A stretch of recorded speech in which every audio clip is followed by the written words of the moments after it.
Sahabiler izledin, çaknigan izzet nuri, Bütkeni sıkın idin, hak İslam'ın tübuli. Baş ekmez kafirga, şiddet bilen atseli, Hemze Halid Musettek, şir yürek oğlanları.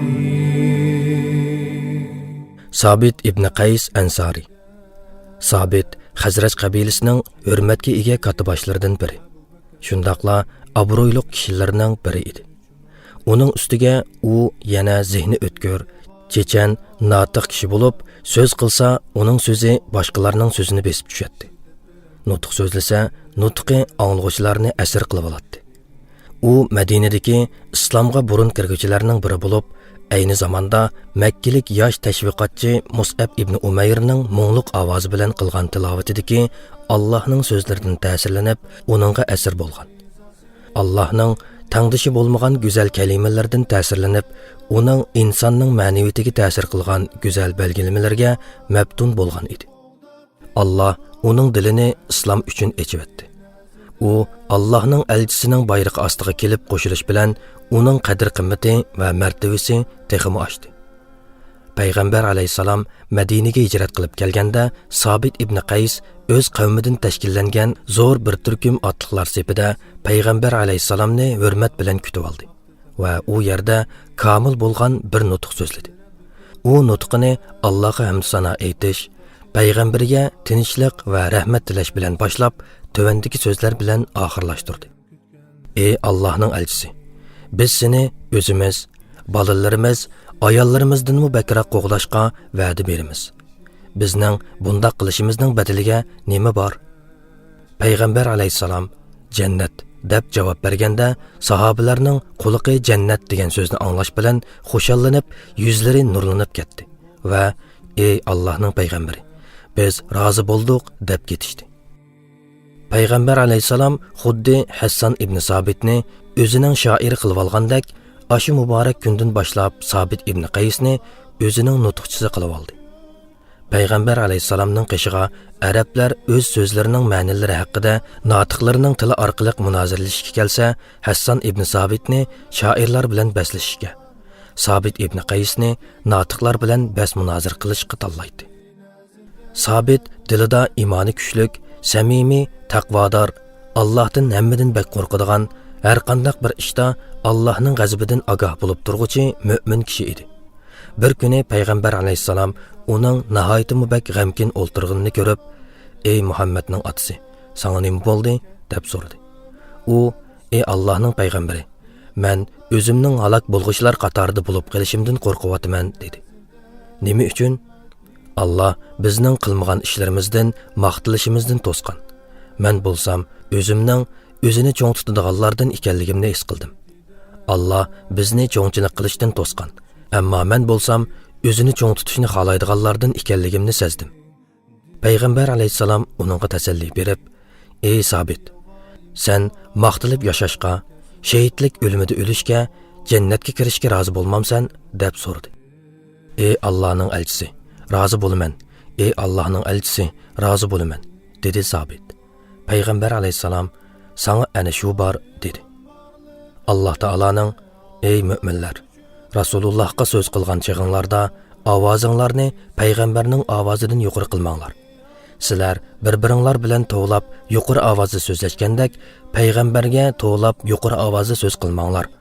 Unda qilsanglar, o'zlaringlar to'ymasdan qilgan yaxshi amallaringlar bekor bo'lib ketadi" degan Sura Hujurat 2-oyati nozil bo'lgandan keyin Sabit garchi payg'ambar alayhisalomni intoin yaxshi ko'radigan, dili uningga butunlay bog'langan turug'liq, payg'ambar alayhisalomning so'rinlaridan o'zini tortib, uyida ko'proq turadigan, faqat farz namozlar uchunla keladigan bo'lib qoldi.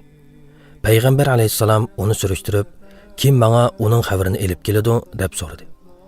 Ansarlardan bo'lgan bir kishi, "Men ey Allohning rasuli" dedi-de, ondan Sabitning uyiga bordi.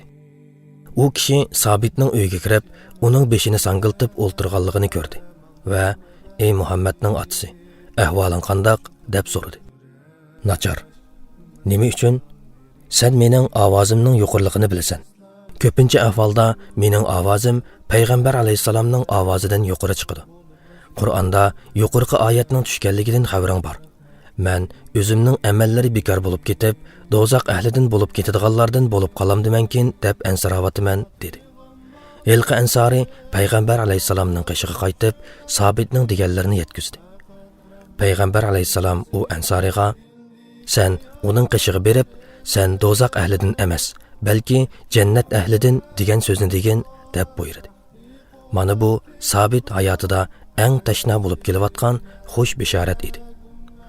Sabit Badrdan boshqa barliq janglarga qatnashdi. U har qatim jangga kirganda payg'ambar alayhissalom bishorat bergan shahidlikni umid qilib kiratdi. Biroq jang oxirlashganda uningdan quruq qolganligini his qiladi. U shahidlikka bir yochoq yoki uningdanmi yaqin holatda edi. Abu Bakri, Alloh uningdan rozi bo'lsinki, Abu Bakri raziyallohu anhuning xalifaligi zamonida Musaylima bilan musulmonlar o'rtasida keskin jang bo'ldi. Bu chaqda Sabit Ansarlar qo'shinining qo'mondoni, Abu Huzayfaning azodgardisi Salim muhojirlar qo'shinining qo'mondoni, Xolid ibn Valid bo'lsa muhojirlar, Ansarlar va Sahrodan kelib qo'shilgan yigitlarning bo'lib, butkul qo'shinning qo'mondoni edi. Jangning ko'pincha vaqtida g'alaba hamon Musaylima tarafga yuzilinib turdi. Hatto musulmonlarga qarshi hujum Xolid ibn Validning chetirg'icha yetib borgandek ahvolga yetdi. Sabit shu kuni musulmonlarning ahvolining qalblarini cheksiz umidsizlikka to'ldirgandek darajada nacharlashib ketayotganligini ko'rdi. Musulmonlar ojizlashganicha ularning ig'izlaridan chiqayotgan naloyiq sadgaplarni angladi. Musulmonlar ichidagi shahar bolalari sahroliklarni qo'rqinchoqlar deb ayblasa, sahroliklar shaharliklarni jang qila olmaydiganlar, jangning nimaligini bilmaydiganlar deyishib ayblashadi. Sabit o'limga tayyorlanib, o'limi uchun kepan kiydi va shahid bo'lganlarning bosh tarafida turib: "Ey musulmonlar guruhi, biz payg'ambar alayhissalomning qishida bundaq urush qilmaydik. Sizlarning dushmaninglarni bostirib kelishga yo'l qo'yguninglar intayin yomon bir ish bo'ldi. Sizlarning o'zinglar bo'ysundirib berganinglar ajabmi yomon bo'ldi" dedi. Ondan beshini osmon tarafga ko'tarib: "Ey Alloh, men ularning düşmanlarning mushriklikdan elib kelgan ishlardan seni pok deb bilaman. Musulmonlarning qilgan nacharlaridan seni pok deb bilaman" dedi. Ondan yaxshi kishilar bilan mo'riga taraf, dushman sepi tarafga shir kabi etildi. Uning bilan birga hujumga o'tgan yaxshi kishilar Bara ibn Malik Ansari, mu'minlarning xalifasi Umar ibn Xattobning qarindishi Zayd ibn Xattob, Abu Huzayfaning ozod qilayotgan quli Salim, ulardan boshqa ilgari iymon etgan bir turkum sahobalar edi. Sabit bu qitimliq hujumda musulmonlarning vujudini g'ayrat, shijoatga, kafirlarning dillarini vahimaga to'ldirayotgandek darajada botirlik ko'rsatdi. U urush maydonining hamma taraflarida chepib yurib, har xil tipdagi qurollar bilan elishiverdi. Uningga urilgan zarbalardan yarisi ig'irlashib, toki yerga shahid bo'lib yiqilgacha urush qildi. U Allohning elchisi uningga bishorat bergan shahidlikdan so'yingan, Allohning o'zi sabablik ularga ato qilgan g'albasidan mamnun bo'lgan holda ko'z yumdi. Sabitning nihoyat yaxshi bir savoti bor edi. Jangda u shahid bo'lib yiqilganda, uning jasadining yenidan o'tib ketayotgan bir musulmon kishi uning bu temir kiyimini elib olgan edi. U shahid bo'lgan kechasi musulmonlardan biri tushida Sabitni ko'rdi. Sabit u odamga: "Men Sabit ibn Qays, meni tanidingmi?" dedi.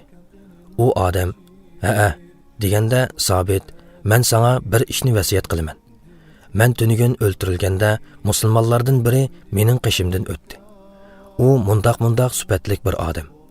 U kishi mening savotimni elib olib, paloni tarafdagi bargohning eng chetidagi chetir tarafga elib ketdi va uni qozon ostiga bostirib, qozonning ustiga egarni bostirib qo'ydi.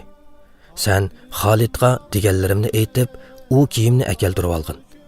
U kiyim hozirmi o'z o'rnida. Sana vasiyat qiladigan yana bir ish. Sen uni hargizmi tushimda deyilgan so'z deb sal qarama. Sen Xolidga: agar siz Madinaga xalifaning qishig'i borsangiz, Sabitning mundoq qarzlari va ozod qilib etadigan paloni qullari bor ekan.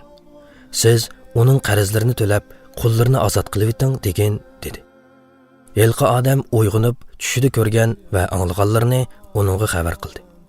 Xolid u savutni elib kelishga odam avatgan edi. Avatilgan odam u kiyimni dal Elqi odamning tushida tasvirlangan o'rnidan saq beti elib keldi. Xolid Madinaga qaytgandan keyin xalifa Abu Bakrga Elqi odamning tushi orqali Sabit vasiyat qilgan ishlarni dedi. Abu Bakr Sabitning vasiyatini ijro qilib, ondan Sabit ibn Qaysdan boshqa uningdan burun va keyin biror odamningmi o'lgandan keyin qilgan vasiyati ijro qilinganligi ko'rilmagan edi dedi. Allah Sabit ibn Qaysdan rozi bo'lsin va uni rozi qilsin. Uning o'rnini oliy jannatlarda qilsin. Allah uchun faqat Rabbning rizasi dildagi armonlari ketdi Umar Usmon nahdi qo'g'dab tek turib Anas ibn Nazirda ummatning